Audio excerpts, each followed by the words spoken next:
Something I wanted to ask you, you've mentioned already in the interview, you know, you've been to jail, prison, you know, dozens of times with the activities that you've been involved in. You know, I'd love to know about your first experiences going to prison and how... To prison? Well, there's a big difference between jail and prison, I understand, right? Big difference in California. We're segregated. We're the only state where you can't have, you're not gonna have a Latino in a cell with a black, a white in a cell with a black. You're not gonna have a Latino in a cell with a white. It's strictly, everything is racial.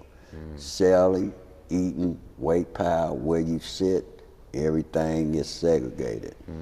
So when I first started in juvenile hall, first time I went to jail, they gave me an Archie comic book, threw me in a room with a mattress, told me I was getting out in the morning, no light, no nothing.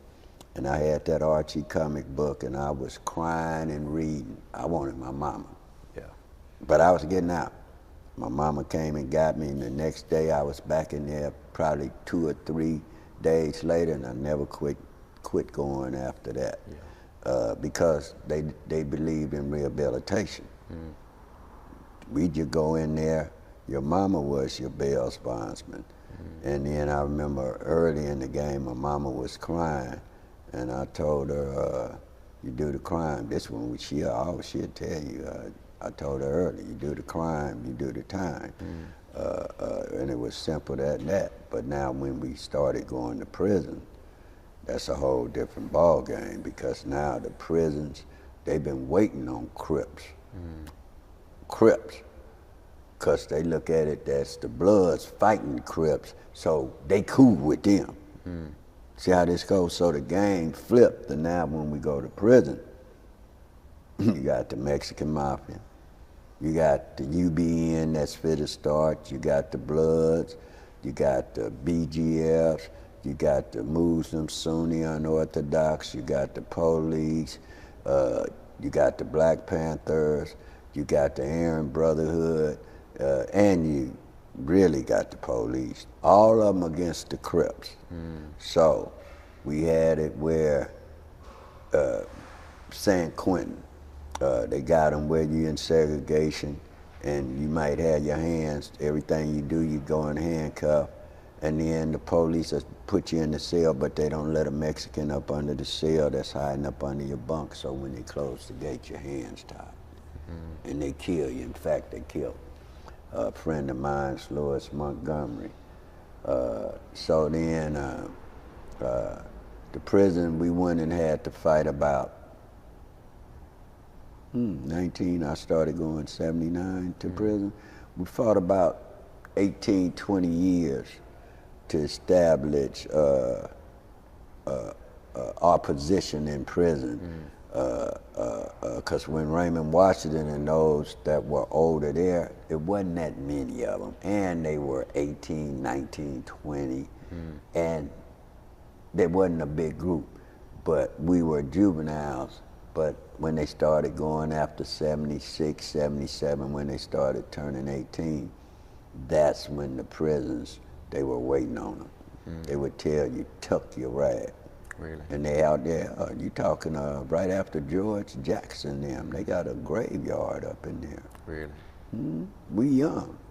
We been in juvenile hall, now we going around, you talking, and end up, I'm in there with Charles Manson, Sirhan, the Hillside Strangler, the Southside Slayer, you name them. Really? I done seen all the infamous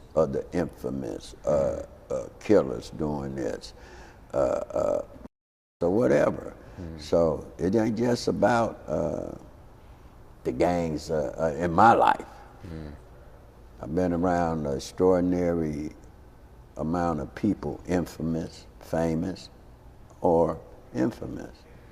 So that prison, at the end of the day, you think you're only hurting yourself, but then you reflect back, dang, I could have been with my mama, my sister, but I'm in here behind doing something where we running as men, but that's in hindsight. As you get older, the number one deterrent is age and wisdom. So it ain't for us.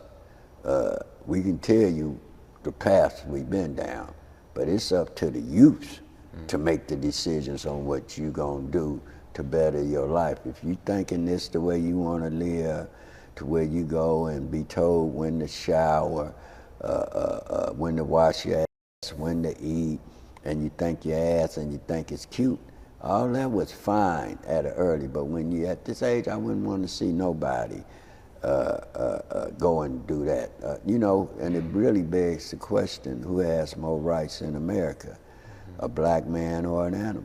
I know I see a lot of them get killed by friend, family, foe, or even those here to protect us. But I know when I see an animal running loose, they seduce it, they throw a net over it. But I see a lot of people with mental health get killed by law enforcement. I also used to be, still do civil rights. I've done numerous cases people don't know about. Prince Jones, Howard University, Amadou Diallo, New York, Taisha Miller, Sharice Iverson, Margaret Laverne Mitchell. How many people have ever walked hand in hand with Martin Luther King, right? I have, at the Million Man March. Coretta Scott King, Dorothy Hyatt. Then I hear people, I'm keeping the torch up for Dolores Tucker. That's who used to be on Tupac. I've been at the podium with Dolores Tucker.